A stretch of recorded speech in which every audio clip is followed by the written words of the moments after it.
नमस्तस्यै नमो नमः।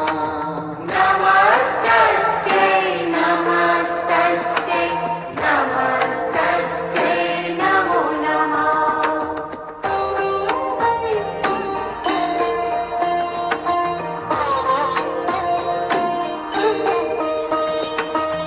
या देवी सर्वभूतेषु शक्तिरूपेण संस्थिता। या देवी सर्वभूतेषु शक्तिरूपेण संस्थिता। नमस्तस्यै नमस्तस्यै नमस्तस्यै नमो नमः। नमस्तस्यै नमस्तस्यै नमस्तस्यै नमो नमः।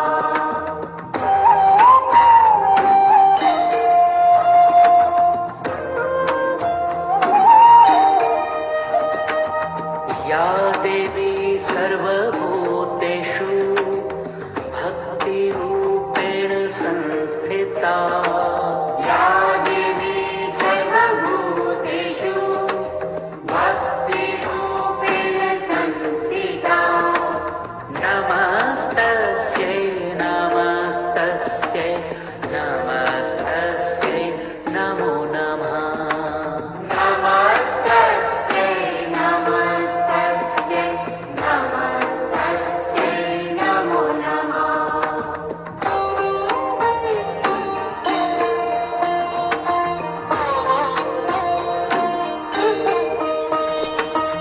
या देवी सर्वभूतेषु मातृरूपेण संस्थिता। या देवी सर्वभूतेषु मातृरूपेण संस्थिता। नमस्तस्यै नमस्तस्यै नमस्तस्यै नमो नमः।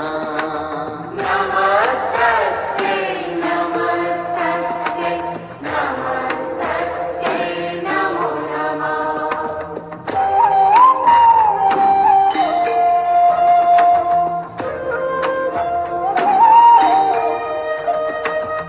या देवी सर्वभूतेषु शान्तिरूपेण संस्थिता।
तीन देवियों के रूप में जो इस नवरात्र में पूजा हुई और जिन जिन असुरों को मारा इन तीनों देवियों ने, वो वास्तव में जीव को आत्म साक्षात्कार प्रदान करने के लिए एक प्रकार का मार्गदर्शन देता है।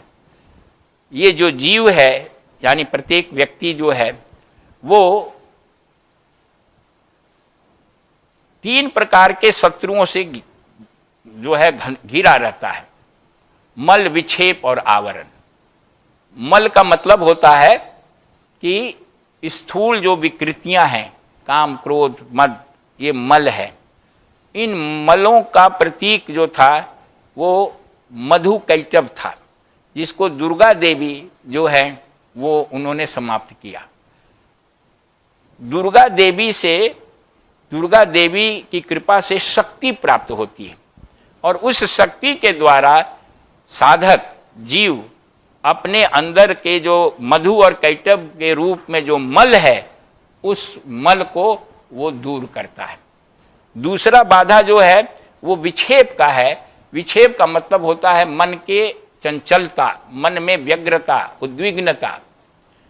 इसका प्रतीक महिषासुर राक्षस है, जो महिषासुर का वध जो है दूसरी देवी लक्ष्मी देवी करती हैं। ये लक्ष्मी देवी विक्षेप को दूर करती हैं, यानी महिषासुर को दूर करती हैं, और ये जो हैं भक्ति प्रदान करती हैं। ये विक्षेप भक्ति और उपासना से दूर होता है, मल शक्ति से दूर होता है। तो भक्ति प्रदान करने के लिए परमात्मा का लक्ष्मी रूप में आराधना करने से साधक अपने अंदर का विक्षेप समाप्त करता है। तीसरी जो बाधा होती है वो है अज्ञान, अविद्या, और वो अंत में तीसरी देवी लक्ष्मी देवी शुंभ निशुंभ के रूप में जो हमारे अंदर अहंता और ममता के रूप में अज्ञान का ये जो प्रकृति है सबसे गहरा आइनेस और माइनस, उसको वो दूर करती हैं। तो उसको समाप्त करने के लिए लक्ष्मी देवी सरस्वती देवी की तरफ से हम लोगों को शक्ति प्राप्त होती है, मार्गदर्शन मिलता है, और वो जब अविद्या समाप्त हो जाती है तो लक्ष्मी देवी की कृपा से जीव मुक्त हो जाता है, उसको मुक्ति मिल जाती है। तो इस प्रकार से शक्ति, भक्ति और मुक्ति, ये तीन कृपा तीन देवियों से प्राप्त होती है, और उन देवियों की कृपा से ही साधक जीव जो है वो अपने परम लक्ष्य आत्मज्ञान को प्राप्त करता है। वास्तव में ये जो विजयदशमी है वो विजयदशमी उसी जो लक्ष्य है उसको प्राप्ति का एक कल्मिनेशन है, उसकी पूर्णता है। जब व्यक्ति अपने अंदर के मल, विकार, विक्षेप और अज्ञानता को दूर कर लेता है तो उसके जीवन में एक उत्सव आ जाता है, उसकी सभी समस्याएं समाप्त हो जाती है और उसको परम आनंद का टेस्ट मिलने लगता है, और उस टेस्ट की अभिव्यक्ति उत्सव के रूप में होती है। इस कथा के अंत में ये आपको याद होगा कि हम लोगों ने कथा शुरू की थी कि राजा सूरत और समाधि वैश्य अपनी अपनी समस्या लेकर के मेधा ऋषि के पास आए थे। सूरत राजा की समस्या ये थी कि उनके मंत्रियों ने, उनके सेनापतियों ने उनको धोखा दे दिया था, और उनके जो शत्रु थे उससे मिल गए थे, और शत्रु ने उनको पराजित करके उनको राज्य से निष्कासित कर दिया था, और इसलिए वो जंगल में आए थे मेधा ऋषि के पास। वो वैसे समाधि की समस्या ये थी कि वो बहुत बड़े कुल खानदान में पैदा हुआ था, धनी व्यक्ति था, लेकिन उसके बाल बच्चे, पुत्र, परिवार के लोगों ने ही उसके धन ले लिए और उस धन को हड़प करके उसके वृद्ध अवस्था में उसे घर से बाहर कर दिया। तो वो उनसे दुखी था, और राजा जो है अपने मंत्रियों और सेना के जो धोखाबाजी से दुखी था। तो ये दोनों दुखी लोग मेधा ऋषि के पास आए थे। मेधा ऋषि ने उन्हें कहानी बताई कि हाँ, और उसके साथ ये दोनों में एक समस्या ये थी कि राजा को चिंता हो रही थी, हारे हुए राजा को चिंता हो रही थी कि उसका राज में प्रजा कैसी होगी, उसका हाथी कैसे होगा, उसके इतने अच्छे अच्छे घोड़े थे उनको कौन देख रेख करता होगा, और हमारे प्रजा की कैसे उसको परवरिश हो रही होगी। और समाधि वैश्य की ये समस्या थी कि जिन लोगों ने उसको घर से निकाल दिया था, परिवार वाले, पुत्र, पत्नी, मित्र, बंधु, वो उन्हीं के बारे में सोच रहा था कि वो लोग कैसे हैं। एक तो उन लोगों ने घर से निकाल दिया, और ये घर से निकलने के बाद भी उन्हीं की सोच में बैठा था। तो ये दोनों की ये समस्या होने के कारण ये मेधा ऋषि के पास गए थे पूछने के लिए कि ऐसा क्यों है, हारे हुए व्यक्ति राजा को अब प्रजा की क्या चिंता, और घर से जिन्होंने निकाल दिया उनके बारे में चिंता करने की अब क्या जरूरत। लेकिन वो दोनों के दोनों चाह करके भी इस दुख से अपने को हटा नहीं सकते थे। तब मेधा ऋषि ने ये कहानी सुनाई जो आप पिछले 9 दिनों से सुन रहे हैं। तो उस कहानी में उन्होंने बताया कि ये सब महामाया के प्रभाव से होता है। ये महामाया देवी जो हैं वो व्यक्ति के मन को भ्रमित कर देती हैं, और व्यक्ति के मन को भ्रमित कर देने से, अज्ञान से भ्रमित कर देने के कारण, ये महामाया के कारण ही ये व्यक्ति ऐसा सोचता है और ऐसा कार्य करता है। इसलिए उन लोगों ने पूछा था कि हम लोग अपने इस दुख से कैसे मुक्त हों।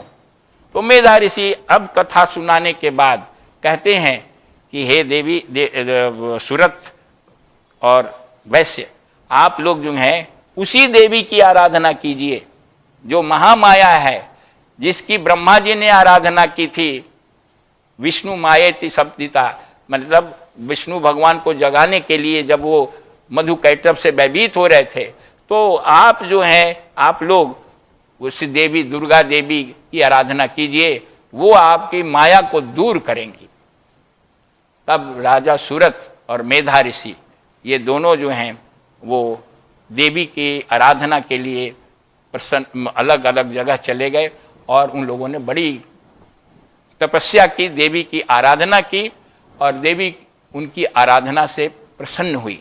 प्रसन्न होने ते ही देवी ने जो है उनको कहा कि आप क्या चाहते हैं, वर मांगिए, आपकी इच्छाएं पूरी होगी। राजा सुरथ जो राजा थे उन्होंने कहा कि यदि आप प्रसन्न हैं तो मेरे जो शत्रु जो हमें पराजित कर दिए थे उनसे मुझे फिर राज्य मिल जाए, मैं अपने शत्रुओं को फिर से पराजित करके राज्य को प्राप्त कर लूं, और जब आगे मेरा जन्म हो तो हमें अडिग राज मिले, मेरा राज कभी भ्रष्ट ना हो, टूटे नहीं, मैं हमेशा राजा बना रहूं और कोई हमें पराजित ना कर सके। उन्होंने अपना राज्य मांगा, और सुरथ ये राजा ने राज्य मांगा, और समाधि वैश्य देवी से कहा कि मुझे और कुछ नहीं चाहिए, मुझे वैराग्य दीजिए और मुझे मुक्ति दीजिए, मैं अब परिवार नहीं चाहता हूँ, इस संसार में आना नहीं चाहता हूँ, हम मुक्त होना चाहते हैं। देवी ने ये दोनों को दोनों वरदान दिया। राजा को कहा कि आपका शीघ्र ही राज्य प्राप्त हो जाएगा, आप अटल राज्य करेंगे, अगले जन्म में भी आपको जब राज्य मिलेगा उस राज्य से आपको कोई हटा नहीं सकेगा। और समाधि वैश्य को कहा कि आप जो हैं मुक्त हो जाएंगे, आपका फिर पुनर्जन्म नहीं होगा। अब यहाँ पर ये कथा का अंत हो गया। अब यहाँ पर थोड़ी सी एक मैसेज दिया गया है कि ये जो दोनों लोगों ने ये मांगा, एक ने मांगा कि हमें स्वराज्य चाहिए और दूसरे ने मांगा कि हमें मुक्ति चाहिए। ये वास्तव में ये दोनों जो है, स्वराज्य मतलब राजा को क्या क्या होता है, राजा मतलब जिसके ऊपर किसी का नियम न चलता हो, वो सर्वोपरि है, उसके अंदर सब कुछ रहता है, वो किसी के अंदर नहीं रहता है। ये स्वतंत्र स्वराज्य की ये बात है। तो राजा सुरथ ने कहा कि हम राज्य निष्कंटक राज्य प्राप्त हो। तो निष्कंटक राज्य प्राप्त होने का मतलब परम स्वतंत्रता, और उसने कहा कि हमें मुक्ति प्राप्त हो। ये वास्तव में दोनों ने एक ही बात मांगी, एक ही दोनों ने वरदान मांगा। निष्कंटक राज्य यानी परम स्वतंत्रता तभी हो सकती है जब आत्मज्ञान होगा, मुक्ति प्राप्त होगी। जब तक व्यक्ति मुक्त नहीं होगा तब तक वो निष्कंटक राज्य नहीं कर सकता है। प्रत्येक जीव जो है, राजा सुरथ जीव का प्रतीक है, जीवात्मा का प्रतीक है। प्रत्येक जीव जो है राजा सुरथ है, लेकिन अज्ञान के कारण फिर वो आप एक उदाहरण बार बार जो दिया जाता है, एक सूरज आकाश में चमक रहा है और उसके धरती पर अलग अलग बर्तन में अलग अलग जल रखा हुआ है और सब में एक एक सूरज चमक रहा है, सब बर्तन में। वास्तव में प्रत्येक बर्तन का जो सूरज है वो वही एक सूरज की ही छाया है, प्रतिबिंब है।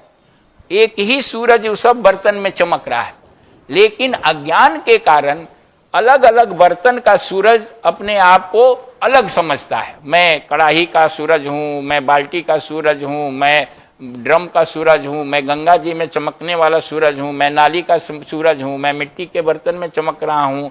ये सब अलग अलग सूरज अज्ञान के कारण होता है। और अलग ये अज्ञान के कारण होने के कारण एक मिट्टी के बर्तन में जो सूरज चमक रहा है वो अपने आप को समझता है कि जो सोने के बर्तन में जो सूरज चमक रहा है उससे मैं छोटा हूं। वास्तव में वो दोनों प्रतिबिंब उस एक ही सूरज का है, लेकिन अब उसके कारण उसको अज्ञान हो रहा है कि मैं इस बर्तन में, मिट्टी के बर्तन में हूं, मेरा मूल्य कम है, वो सोने के बर्तन में है, उसका मूल्य ज्यादा है। ये अज्ञान है, ये अविद्या है, ये भ्रम है।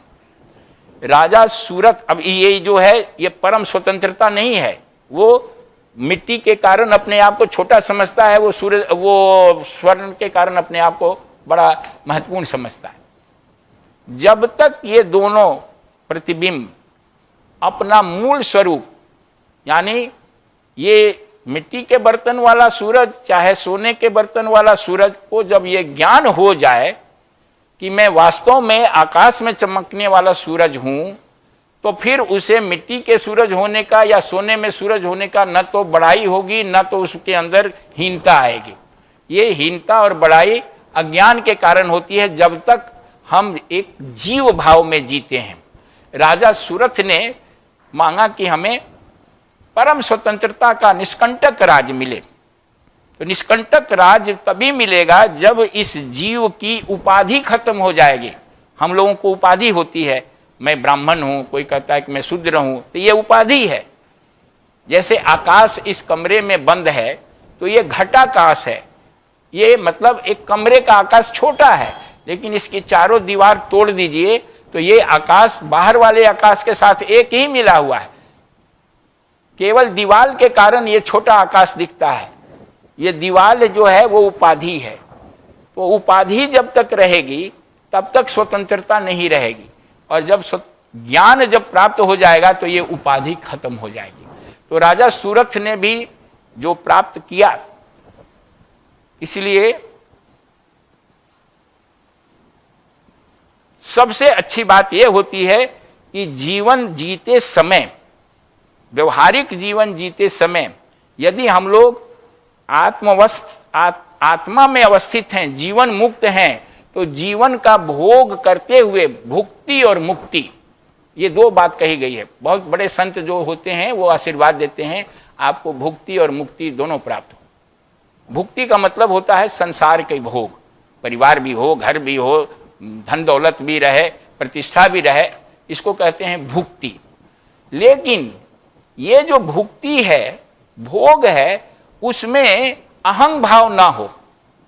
भुक्ति में होते हुए भी आत्मा में स्थित रहें। एक व्यवहारिक सत्ता है, जैसे आपका किसी का संबंध है कि हम भाई भाई हैं, पिता पुत्र हैं, पति पत्नी हैं, तो एक तो व्यवहारिक संबंध हो गया। लेकिन व्यवहारिक संबंध निभाते हुए अंदर से ये समझें कि ये मेरा जो भाई है वो भी आत्मा है, हम भी आत्मा है, ये भी ईश्वर है, हम भी ईश्वर हैं। पति पत्नी भी इसी बात से सोचे कि हम सभी एक ही ब्रह्मन आत्मन हैं। तो व्यवहार होते हुए भी वो आत्मज्ञानी रहेगा, उसी को जीवन मुक्त कहते हैं। तो भुक्ति यानी भोग भी प्राप्त हो और मुक्ति भी प्राप्त हो। भोग के समय अहंग भाव ना रहे और भोग में लिप्तता न रहे, ज्ञान में अवस्थित होकर के भोग करें। तो ये राजा सुरथ ने मांगा था कि हमें भुक्ति मुक्ति दोनों हो, और ये दोनों से ही वो मुक्त ही रहेगा। और समाधि ने मांगा कि आवागमन का चक्र इसी जीवन में खत्म हो जाए, हमें कोई भुक्ति नहीं चाहिए, भोग नहीं चाहिए। तो वो भोग की इच्छा उसकी समाप्त हो गई थी। तो देवी ने उसको यही वरदान दिया, यानी प्रत्येक व्यक्ति को यही लक्ष्य है जीवन का कि वो इसी जीवन में आत्मज्ञान प्राप्त करके अपने सभी प्रकार के जो बंधन है उससे मुक्त हो जाए।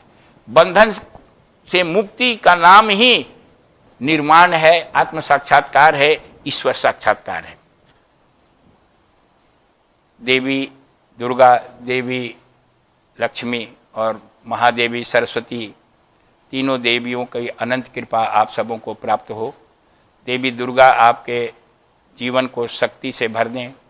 देवी लक्ष्मी आपके जीवन में भौतिक और आध्यात्मिक ऐश्वर्य प्रदान करें। और महादेवी सरस्वती आपको आवागमन के चक्र से मुक्ति का वरदान दें, जिससे कि आपका अज्ञान समाप्त हो। आप अपने जीवन में सुख शांति समृद्धि के साथ साथ आत्मज्ञान की प्राप्ति इसी जीवन में करें और हमेशा हमेशा के लिए अपने सभी संकट, सभी परिसीमाएं और सभी दुखों से ऊपर उठ जाएं, उनको समाप्त कर दें। इन्हीं सद्भावना के साथ आज का ये इस वर्ष का जो देवी पूजा का कार्यक्रम है पूरा करते हैं। और अभी शांति पाठ के साथ इस कार्यक्रम का अंत होगा। ओम असतो मा सद्गमय तमसो मा ज्योतिर्गमय मृत्युर्माम अमृतम गमय सर्वेषां स्वस्तिर्भवतु सर्वेषां शांतिर्भवतु सर्वेषां पूर्णं भवतु सर्वेषां मंगलं भवतु सर्वे भवन्तु सुखिनः सर्वे सन्तु निरामयाः सर्वे भद्राणि पश्यन्तु मा कश्चित् दुःखभाग् भवेत्। असतो मा सद्गमय तमसो मा ज्योतिर्गमय मृत्युर्माम अमृतं गमय।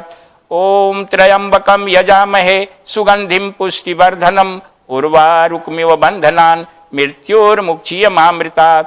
ओम द्यौ शांति अंतरिक्ष गुम शांति पृथ्वी शांतिरापः शांति औषधयः शांति वनस्पतयः शांति विश्वदेवाः शांति ब्रह्म शांति सर्वगुम शांति शांतिरेवः शांति सामा शांतिरेधिः। ओम शांति शांति शांति।